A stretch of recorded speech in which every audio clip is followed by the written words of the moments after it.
Election commission ने कौमी assembly के 8 हलकों में ज़िमनी इंतखाबात के शेड्यूल का ऐलान कर दिया है। खैबर पख्तूनख्वा के 4, पंजाब और कराची के 2 कौमी असम्बली के हलकों में पोलिंग 16 अक्टूबर को होगी। मजीद जानते हैं डॉन न्यूज़ के नुमाइंदे फहद चौधरी हमारे साथ मौजूद हैं। फहद, बताइएगा कि कौमी असम्बली के 8 हलकों के ज़िमनी इंतखाब के शेड्यूल से मुतालिक क्या अपडेट्स हैं आपके पास? जी देखिए, चीफ इलेक्शन कमिश्नर की सरबराही में एक अहम इजलास हुआ जिसमें ज़िमनी इंतखाबात और सिंध में दूसरे मरहले के बल्दियाती इंतखाबात के इनेकाद का जायजा लिया गया।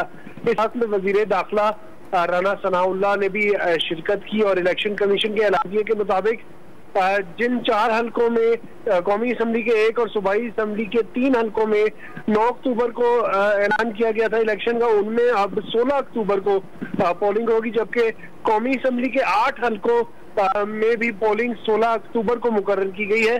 तो उन हलकों में NA 22 Mardan, NA 24 Charsadda, NA 31 Peshawar, NA 45 Kurram, NA 108 Faisalabad, Nankana Sahib, NA 237 Malir और NA 239 कुरंगी कराची शामिल है। और इस इजलास में यह भी फैसला किया गया कि सिंध में बल्दियाती इंतखाबात के दूसरे मरहले के तहत कराची डिवीजन के तमाम अजला में पोलिंग 23 अक्टूबर को होगी, जबकि हैदराबाद डिवीजन में बल्दियाती इंतखाबात की तारीख के हवाले से सूबाई हुकूमत और इलेक्शन कमीशन सिंध से रिपोर्ट मंगवाई गई है।